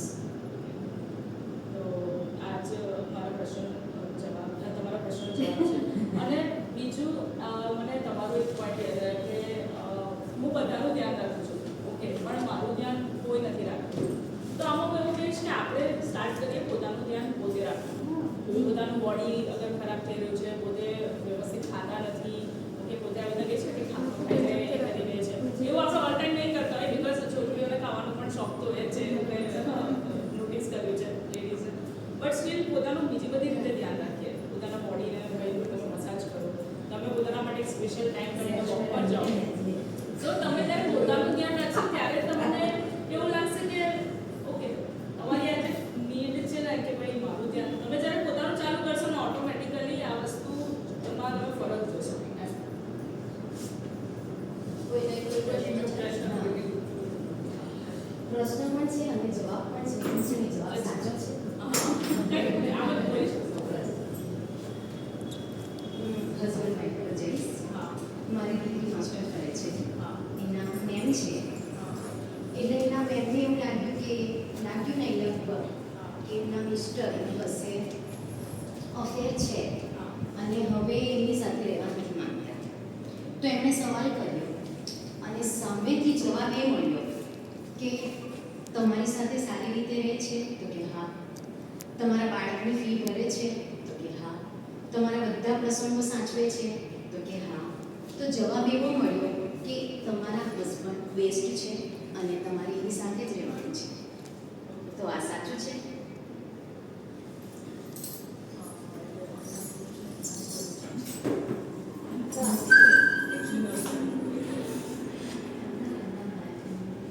મારી દીકરીના મેમનો પ્રશ્ન છે અને એમને જવાબ આ મળ્યો છે. ઓકે, તમારા દીકરીના મેમના હસબન્ડનો અફેર છે, પણ એ બધી વસ્તુઓ ફૂલફિલ કરે છે એમની. આ બધી જે સોશિયલ વસ્તુઓ છે, સામાજિક જે જરૂરિયાતો છે, એ બધી કરે છે. હા, બધું જ. એના બાળકોની ફી ભરે છે, ઘરમાં બધું લાઇટ બિલ ભરે છે, ગેસ બિલ ભરે છે, બધું જ. એના બધા ફંક્શનમાં જાય છે, એની સાથે સારી રીતે રહે છે, એને બહુ ખુશ રાખે છે. પણ એને એવું થઈ ગયું છે કે મારે હવે આ વ્યક્તિ સાથે નથી રહેવું. પણ એને બહુ જ સમજાવીને ફરી પાછી યુ ટર્ન લઈને પાછી ઘરમાં લાવવામાં આવી છે અને રહે છે શાંતિથી. ઓકે, તો તમે જે જવાબ આપો એની પહેલા હા, અહીંયા જેટલા મેમ્બર છે એ એ લોકો શું શું વિચારે છે? વિચારે છે એ એકવાર જાણવું છે અને અફેર પછી કન્ટિન્યુઅસ રાખજો એટલે એ તો હવે એવું નથી. નથી. હા, એટલે એમને પાછી ન્યૂટન કઈ તમારા જેવા કોઈ કઈ પાસે પાસે તો આઈપી કઈ બાહેધરી તો આઈપી હશે ને? ના, એના મિસ્ટરને ખબર પણ નથી. એના મિસ્ટરની ખબર પણ નથી કે આવી રીતે મારા વિશે પ્રશ્ન પૂછેલો છે ને આમ. પણ એ પછી પાછી પોતાને નહીં ફેમિલી મેમ્બર થ્રુ ઓર લાઈક કોઈ સાયકેટ્રિસ્ટ હા, તેમણે આ જવાબ આપ્યો છે. તેમને એવું કીધું કે તમે કન્ટિન્યુ રાખો મેરેજ. બધું જ તો એ કરે છે એવો જવાબ મળ્યો છે. બરાબર છે. એકવાર તમે બધાના માઇન્ડ શું કહે છે એ પછી તમે તમારી ચલો, તો આપણે શરૂઆત કરીએ કે ભાઈ કેટલા લોકો એવું કહે છે કે આજે હસબન્ડ છે એનું અફેર કન્ટિન્યુ રહે અને એવા હસબન્ડ સાથે આપણે રહેવું જોઈએ. કેટલા લોકો હા કહે છે? કોઈ નહીં કહેશે કોઈ નહીં કહેશે. કોઈ નહીં કહેશે. પણ આમાં છે ને સમજાવવામાં છે એટલે દીકરીને એવું જ આવે કે દીકરા જે છે તે સાચવીને રહે. એની પાછળ જે બચ્ચાઓ છે હા, એનો દીકરો પણ છે. પણ એ જે વાત છે ને એ આજના પરિપ્રેક્ષ્યમાં જો મેડમ આ સેમ પ્રશ્ન હું પોતે સાંભળી ચૂકી છું, અનુભવી ચૂકી છું. બહુ નજીકના વ્યક્તિનો પ્રશ્ન હતો. મેં પોતે જે હું સમજાવી ચૂકી છું એ કપડો લખતા જ એમની પાસે શીખી છું.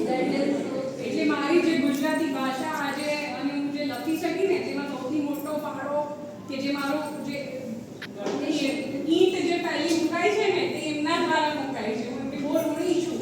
તો આ પુસ્તક તમે સાથે થઈ શકો.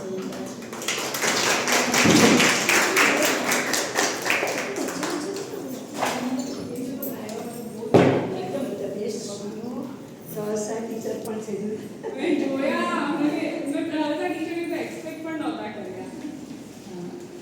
ખૂબ સરસ. તમે તમારા વિચારો પણ મેં અનુભવ્યા અને ખરેખર ખૂબ આગળ જવાની જરૂર છે. પણ આ મૂળની અંદર ભારતીય સંસ્કૃતિ આવે છે.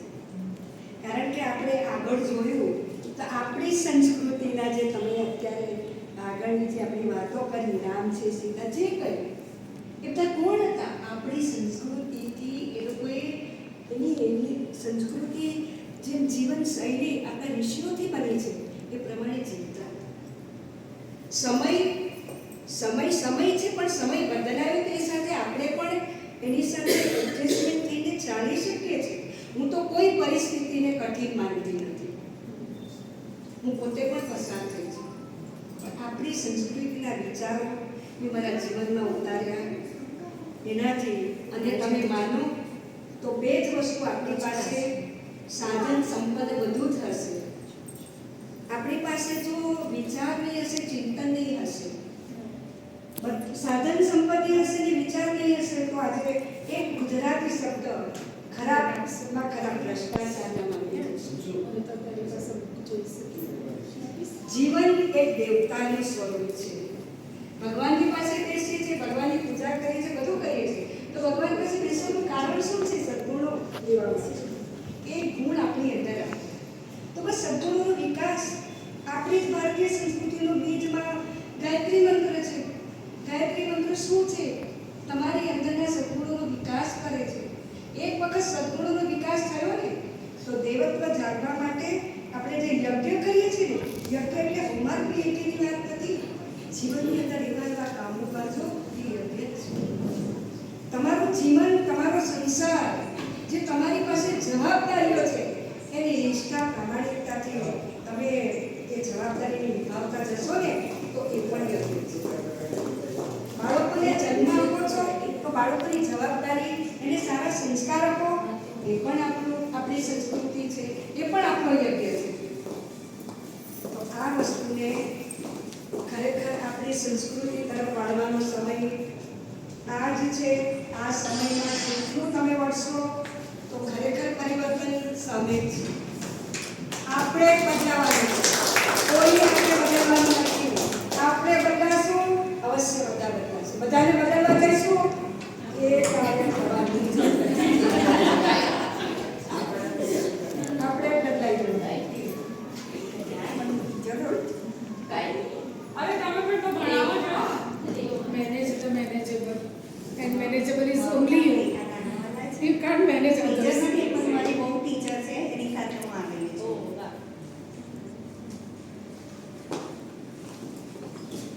મારું નામ મિત્ર હર્ષના નામ છે.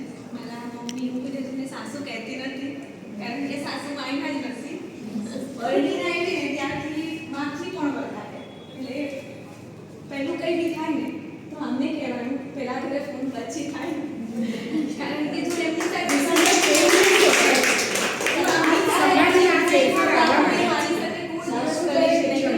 ચાલશે ને તો કોઈ પ્રશ્ન આવવાનો એટલે અમે ઘણી વખત શોપિંગ કરવા જઈને તો હું સત્ય ઘટનાઓ કહું છું કે અમને દુકાનમાં બી એવું પૂછે કે તમારી દીકરી છે. હા, દીકરી છે. હા, એટલે સગીમાં દીકરી લાગે એટલે અમે એવું છે કે હા અમે દીકરી છીએ. ભલે આમ અમારા લોહીના સંબંધ નથી, પણ અમારા જે સંબંધ છે ને લોહીથી પણ વધારે છે, એવું હું કહી શકું. હા, અજની સાસુ. એમની સાસુએ પણ એમની સાથે એવું વર્તન કર્યું હશે ને તોય આજે મારી સાથે રીતે રહે છે. એમને એવું કોઈ દિવસ ફીલ થવા જ નહીં દીધું હશે એમની સાસુ, તો આજે એમને ઘરે આવેલી બહુને દીકરીથી પણ વધારે રાખે છે. હું એટલું કહી શકું. હું આજે શીખેલી છું, ઘરમાંથી કામ મૂકીને બી ઘરની બહાર નોકરી કરવા જઈ શકું છું ને તો માત્ર એમના બીજું તો હું ઘણી બધી તો આવવાની જ નથી મારા ઘરે રોટલી કરવા માટે કે મારા હસબન્ડને ગરમ ગરમ જમાડવા માટે. એ તો આજે બી કરવાના છે મારા. અને હું ફ્રીલી કહી શકું મમ્મી આટલું બાકી તમે બતાવી દેજો, હું જાઉં છું, મારો ટાઈમ થઈ ગયો. તો થેન્ક યુ.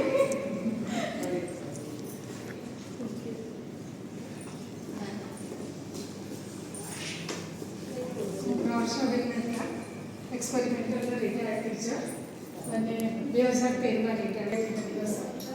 એટલે સ્વસ્થ રહેવાનો રસ. પ્રક્રિયા કંઈ બી કરતા રહો, તમને મન ગમતું તેનો ગુલાલ કરો. જે ગમે છે મેડમે કીધું તમને ગમતી પ્રવૃત્તિમાં જોડાયેલા રહો. મન દુઃખ તો છે ને અપ એન્ડ ડાઉન્સ બધાની લાઈફમાં આવે છે. કોઈ એવું નથી કે જેના જીવનમાં અપ એન્ડ ડાઉન નહીં આવે. ને બરોબર કે મારી સાસુ ને મારા તે બધાની જોડે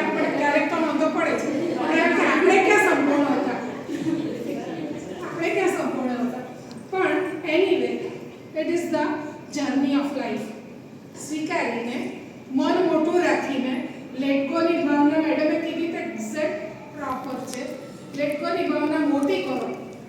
આપણા પગે વધારે છોડવાનું હોય તો છોડી દો. આ સાસુ એમને જ નથી વખાણે. બહુ સાચી વાત છે, બહુ જ સાચી વાત છે કે મોટું મન રાખો છો ને ત્યારે તમે આપો જાઓ છો. અને હનુમાનજીની બેન આજે 2 સન્માન સ્વીકારી રહ્યા છે. સવારે વર્લ્ડ રેકોર્ડ ફાઉન્ડેશન અને મલ્હાર ગ્રુપનું એમને સન્માન મળ્યું. બપોરે અનાળી સમાજનું અને 4 થી 5 ફોન આવ્યા. એટલે એટલા કેવી રીતે આવે એટલે મને થોડા પછી સાચી વાત કહું તો જો I was not invited, I enjoyed the program. મને બહુ મજા આવી. આ પ્રોગ્રામમાં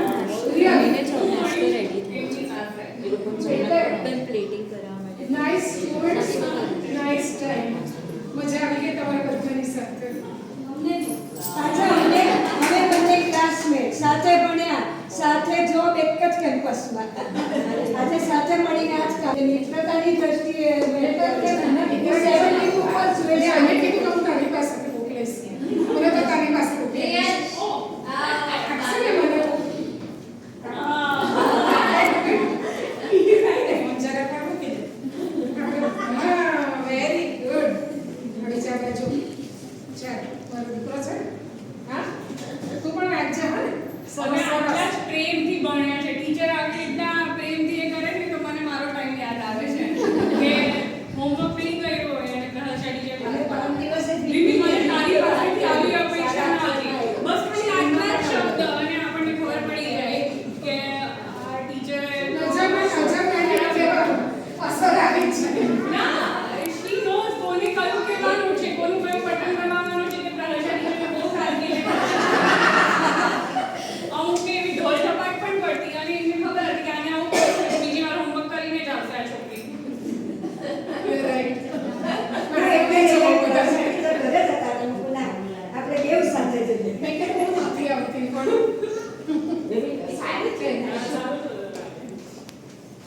હું ક્રમ તોડી રહી છું પણ અમુક એવી સ્થિતિ છે જેને કારણે આપણે સૌથી પહેલાં એમનું બતાવીએ.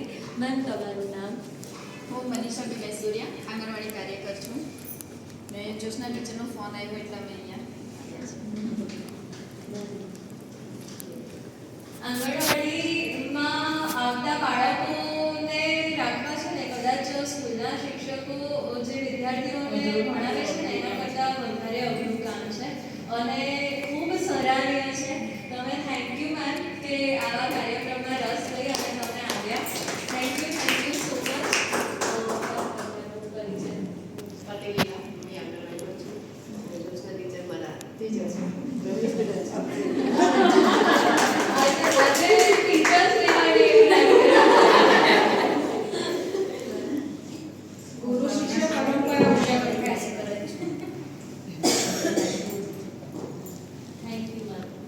Thank you so much.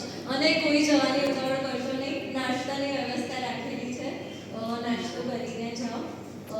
એવી આશા. 1 મિનિટ.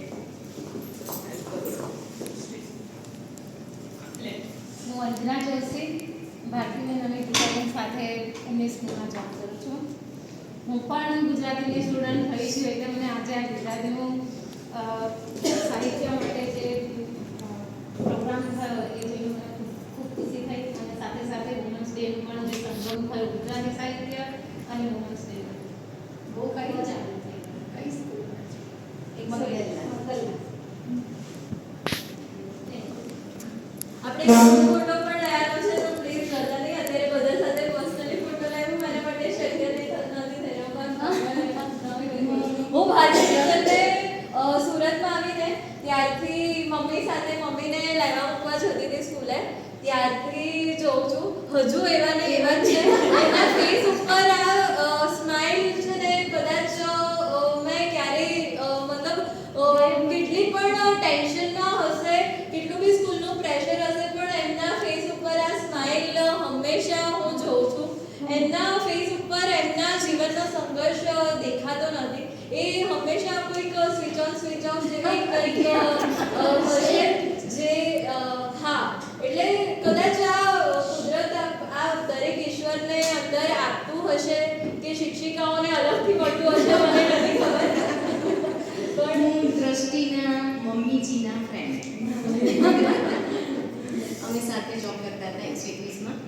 બે જ શબ્દોમાં કહું, સારું લાગ્યું. બે જ શબ્દો કે સારું લાગ્યું. અને હા, નોવેલ માટે કહેવા માંગીશ કે હું વાંચું છું ત્યારે 3-4 પાના વાંચીને જે મને થયો અનુભવ, ક્યાં કદર એણે મારી કરી, ક્યાં કદર એણે મારી કરી, એણે તો બસ એની મનમાની કરી. વાહ. અને એનાથી થોડી આગળ ગઈ ત્યારે મને લાગ્યું નહોતી જતી એના વગર એક પળ, નહોતી જતી એના વગર એક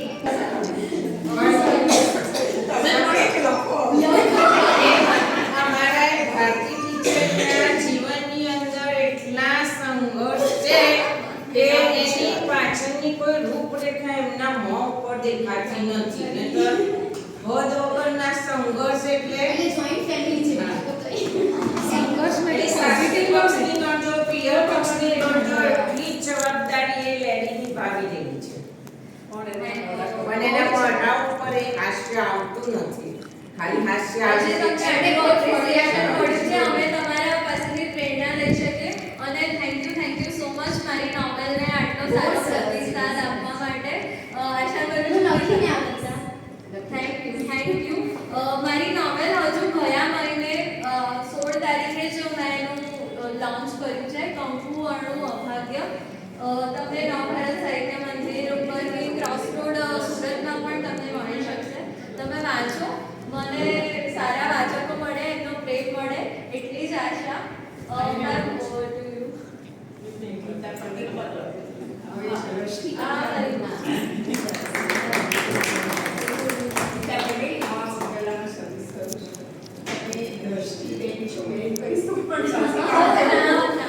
અમદાવાદની જ મારું બેબી તે અમદાવાદ અને તમે જે સ્પષ્ટ ભાષા બોલો છો ને એ મને સાંભળીને ખરેખર બહુ આનંદ થાય છે કે ક્યાંક ગુજરાતી હજી એક પણ બહુ જીવંત લાગે છે.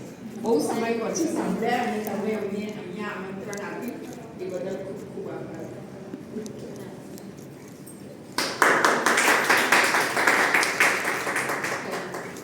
મારું નામ સોના પ્રજાપતિ છે. હું પોતે એન્જિનિયર છું, પણ મને કોઈ ઘરમાંથી સપોર્ટ નહીં મળ્યો અને છેલ્લે મેં ટ્યુશન સ્ટાર્ટ કર્યા અને આ 22 વર્ષ છે હું ટ્યુશન કરાવું છું મારા ઘરમાં જ. Thank you. મને એ બહુ ગમ્યું, બહુ સારું લાગ્યું. મારો દીકરો એમની પાસે ભણે છે. અચ્છા, એનો સન મારી. હા, અને એનો એક્સપિરિયન્સ એવો છે કે મમ્મી સોના મેં મારે ને તોય મને સ્વીકાર્ય છે, પણ હું એની પાસે જ ભણવા જાઉં એટલું. અને હવે મારી દીકરી છે એ હવે નર્સરીમાં એડમિશન લેવાની છે અને પેલો સન મારો મોટો થઈ ગયો છે એટલે એને બીજા ટ્યુશન મૂક્યો છે, પણ એનું એવું કહેવું છે કે મારી બેનને છે ને કશે બીજે ના મૂકે, એટલે સોનામાં પાસે જ મૂકે. આ મારા 10 વર્ષના દીકરાના શબ્દ છે.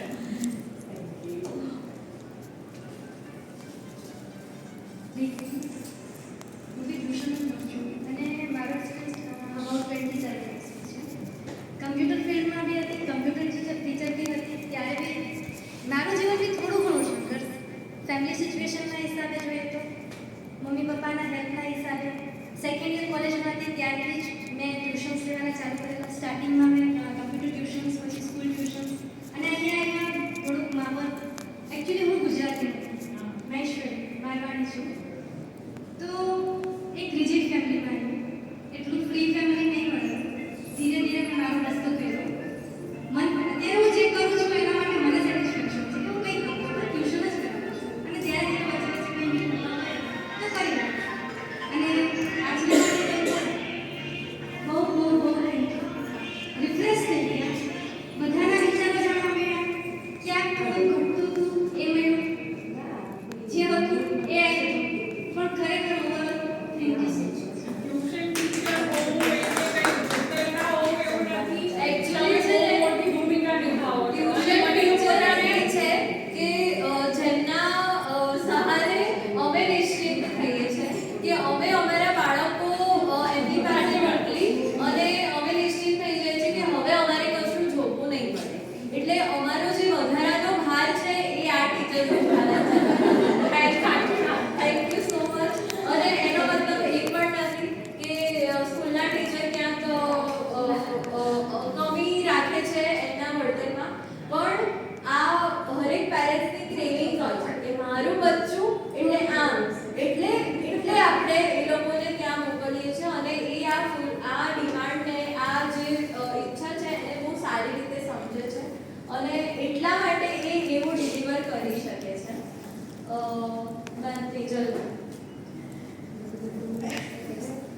મારું નામ તેજલ ગુસાણી, હું મેસી સ્કૂલમાં સર્વિસ કરું છું અને જ્યોત્સનાબેન અમે અત્યારે સાથે જ હતા. જોકે આ કાર્યક્રમમાં આવીને મને ખૂબ જ મજા આવી, તો થેન્ક યુ. અને ખરેખર જે પરિસ્થિતિ છે એને આપણે સ્વીકારી લઈએ ને ત્યારે જ આપણે આગળ વધી શકીએ છીએ, એવું મારું માનવું છે. અને તો જ આપણે પોઝિટિવ રહી અને આપણું જે લક્ષ્ય છે ત્યાં સુધી પહોંચી શકીએ છીએ. એટલે હંમેશા આપણે પોઝિટિવ વિચાર જ કરવા જોઈએ, એવું હું માનું છું. કારણ કે જેવા વિચાર કરશો એવો જ આપણો આગળનો રસ્તો બનશે. Thank you.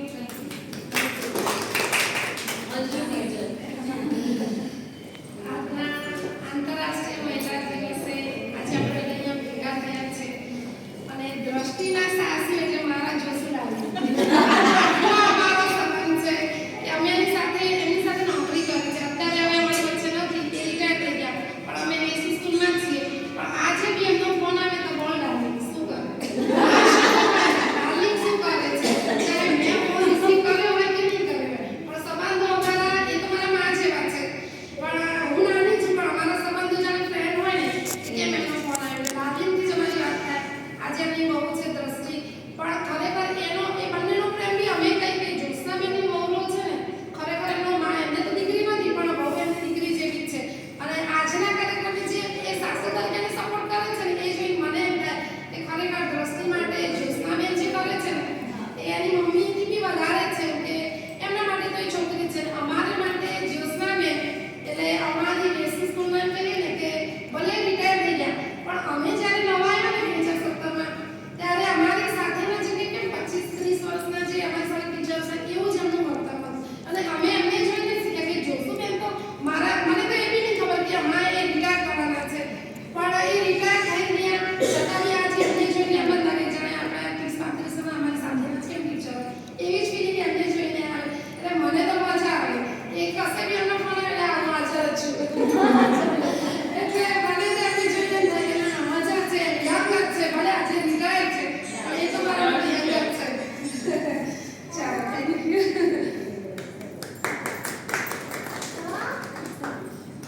હું પટેલ ચેતનબેન, મારા મોટાબેન આ મારા સિસ્ટર છે. પેરેન્ટ્સ દ્વારા આમંત્રણ આપ્યું કે ચાલો બેન અહીંયા કે કાર્યક્રમ છે તો લોકો આવજો. બધું સારું ચાલો મળીએ. એમને તમે મળેલી છું સ્કૂલમાં, આપણી સ્કૂલમાં આ મારા સિસ્ટર છે. પણ મજા આવી. અહીં ઘણી બધી સિનિયર બહેનોએ સરસ એમના અનુભવો રજૂ કર્યા કે આપણા જીવનમાં સ્ત્રીઓની શું ભૂમિકા હોય, સ્ત્રીઓએ કઈ કઈ બાબતોનું ધ્યાન રાખવાથી જે સંબંધો પર અસર પડે ને એક બહુ સરસ વાત કરી કે લેટ ગો. હું તો કહું કે જેટલી સ્ત્રીઓ લેટ ગો કરે છે ને એટલી અંદરથી મજબૂત બને. કે ભાઈ જીવનના દરેક પડાવની અંદર જો લેડીઝ ઘરની અંદર લેટ ગો કરે ને તો અંદરથી હિંમત વાળું છે. એટલે આજે આજના કાર્યક્રમમાં આપણે પહેલા દિવસમાં બધા ભેગા થયા, મળ્યા, એકબીજાના અનુભવો શેર કર્યા, નવી વાતો જાણી અને મને પણ વાંચવાનો શોખ છે. હું વાંચી સરસ અને અમારે કેવું છે કે મમ્મી ઘર સાફ કરે ને કઈ બી હાથમાં બેસી જવાનું. જૂના પેપરને મેં વાંચી લેતા અને મને આનંદ એ વાતનો છે કે એક્સપેરિમેન્ટલના જેટલા બી સિનિયર બહેનો છે રિટાયર થયા, મારા પોતાના છોકરા બી એક્સપેરિમેન્ટલમાં જ ભણે છે અને બેન બી એક્સપેરિમેન્ટલના જ સ્ટુડન્ટ છે. જાણીને તો ખૂબ આનંદ થયો, એટલે મજા આવી મને. આજના આવા મજા આવી સરસ થઈ. Last but not the least, મેં એમને જાણી જોઈને સૌથી આભારમાં રાખ્યા છે કારણ કે મારે એમના વિશે ઘણું બધું કહેવું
એવા છે કે કદાચ આપણે કરી પણ ના શકીએ અને એને ફેસ કરવાની વાત તો બહુ દૂરની છે.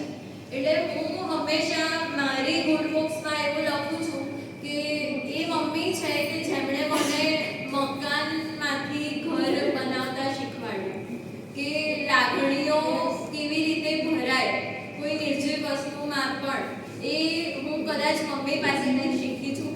હું જ્યારે પરણીને આવી ને ત્યારે મારા સાસુ બહુ બોલતા નહીં હતા, એટલે એમને એમનો સ્વભાવ ઓછા બોલો છે, પણ એમનો પ્રેમ છે ને વાણી વર્તનમાં છલકાઈ આવે કે એમને મારા હાથ પગ ચાલતા હોય ને તો ખબર પડી જાય કે આ સિંક્રોનાઇઝેશનમાં નથી, એનું મગજ કંઈક બીજે ચાલે છે અને રસોડામાં કામ કરી રહી છે.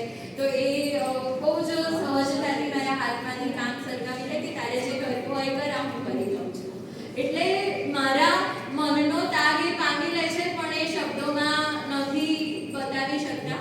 હું એક લેખક છું અને એક હોમમેકર રહીને બનીને લખવું ને એ કદાચ બહુ અઘરું કામ છે, કારણ કે જ્યારે તમે નવલકથા લખતા હો ત્યારે નવલકથાના દરેક પાત્રોને તમારે જીવવા પડે, એની વિચારસરણીમાં રચ્યા પચ્યા થઈ જવું પડે. અને એક નવલકથા લખતી વખતે મને એટલા મેન્ટલી અપ્સ એન્ડ ડાઉન્સ મેં ફેસ કર્યા છે. હું પાત્રોમાં ખોવાઈ જતી હતી, એ પાત્રોને ફીલ કરવા માટે મારા વર્તનમાં એ ક્યાંક દેખાતું હતું. જો મારા નવલકથાની નાયિકા દુઃખી હોય તો એ વર્ણવતી વખતે એ 10 દિવસ કે એ મહિનો હું આખી દુઃખી રહું, ભલે મારા ઘરમાં કોઈ પ્રોબ્લેમ નથી કે મારે કોઈની સાથે કંઈ અણબનાવ નથી થયો, એ છતાં મારા ફેસ ઉપર એ દુઃખ દેખાય, કારણ કે હું એ નવલકથા લખી રહી છું, એ જીવી રહી છું લખતા લખતા. તો એવા વખતે એમણે મારા ભાવ વિશ્વને સમજ્યું છે, એવા વખતે એ મારી સાથે ઊભા રહ્યા છે, એવા વખતે એમણે મને મેન્ટલી સપોર્ટ કર્યો છે. મારી અને એમની વિચારસરણી જુદી હોવા છતાં એમણે મને એ અવકાશ આપ્યો કે જા બેટા તારે જે કરવું હોય કર, આ હું સંભાળી લઈશ. એ પોતે વર્કિંગ હોવા છતાં પણ મને એ વખતે પણ એટલો સપોર્ટ કર્યો. જ્યારે હું નોકરી કરતી હતી, બહુ ઓછો સમયગાળો હતો અને કોઈક એવા સર્કમસ્ટાન્સીસ થયા અને મને એવું કહેવામાં આવ્યું કે તું ના કરે તો સારું. ત્યારે મારા સાસુ મારી આગળ આવીને મારી પહેલાં એમણે જવાબ આપ્યો કે એ તો કરશે, તારે શું છે. એટલે એ જે સપોર્ટ છે, કદાચ હું એમને રોજબરોજ શબ્દોમાં એમનો આભાર વ્યક્ત નથી કરી શકતી, પણ આજે આપ સૌ છો અહીંયા તો મારે કહેવું છે કે સેમ હિયર, તમારી જ જેમ મારી સાથે પણ હું એમની સાથે એક એવો સેતુ અનુભવું છું કે કદાચ રોડાનો બંધ હશે. અને મારા માટે મને એ દિવસ આજે પણ યાદ છે. મારા સાસુને એક સુવાવડ થઈ હતી, જેને એમને દીકરી જન્મી હતી પણ એ રહી ના શકી. અને જ્યારે હું પરણીને ઘરે આવીને એના મહિના પછી મારા સાસુએ એક દિવસ રસોઈ કરતા કરતા ભાખરી કરતા કરતા કદાચ ભીના અવાજમાં મને કીધું હતું કે મોડે મોડે પણ મારા ઘરે દીકરી આવી. તો એ મારા માટે ખૂબ ગર્વની વાત છે.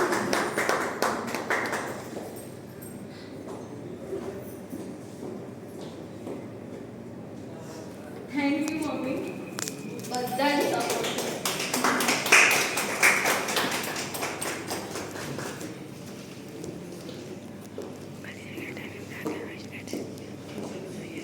આપ સૌને આ કાર્યક્રમમાં મજા આવી અને મારો આ ગુજરાતી બુક ક્લબ સુરતનો પહેલો કાર્યક્રમ હતો, જે તમે બધાના સપોર્ટથી સફળ રહ્યો, એના બદલ આપ સૌનો ખૂબ ખૂબ આભાર. અને આશા કરું છું કે હવે સાહિત્યના આગળ પણ પ્રોગ્રામ થતા રહે. આપણું સુરત સાહિત્યના ક્ષેત્રે ઘણું પાછળ છે અને મને એવું છે કે કદાચ ક્યાંક હું બધી જ રીતે ઘસાઈને સુરતને આગળ લાવવા માંગુ છું અને એ દિવસ બહુ જલ્દી આવે કે સુરત આ ક્ષેત્રમાં પણ પાછળ ના રહી જાય. અમદાવાદમાં જેટલા સાહિત્યિક કાર્યક્રમો થાય છે, હું બિંબીજીને, ધ્રુવીને બધાને એવું કહું છું કે મને અમદાવાદ પ્રત્યે વધારે લગાવ છે. અમદાવાદ પ્રત્યે મને લગાવ એટલે છે કારણ કે મને સાહિત્ય પ્રત્યે લગાવ વધારે છે અને અમદાવાદમાં સાહિત્યના ઘણા કાર્યક્રમો થાય છે તો મારું મન નથી ભરાયું. સુરતમાં આવી કોઈ પ્રવૃત્તિ કરનાર નથી કાં કહેનાર નથી. અને મને આ રસ તમારા સૌમાં દેખાય છે. અને આજે જ્યારે હું જોઉં છું કે સાહિત્યની જાગૃતતા કેળવવા માટે તમે સૌ આટલા આતુર છો, તો હું આશા કરીશ કે આવા કાર્યક્રમો હું કરતી રહું અને આપણે એક નાની પાઠશાળા જેવું પણ શરૂ કરીએ કે જેમાં આવા સાહિત્ય રસિક લોકો ભાગ લઈ શકે અને વધારે પુસ્તકોનો લાભ લઈ શકે, એના જ્ઞાનનો લાભ લઈ શકે. કારણ કે ક્યાંક એવું થતું હોય છે કે પુસ્તકો વાંચવાનો સમય નથી. જો કોઈ તમને આવી રીતના બેસીને સંભળાવે ને તો આપણને સૌને પુસ્તકો સાંભળવા ગમે, વાંચવા ગમે, પણ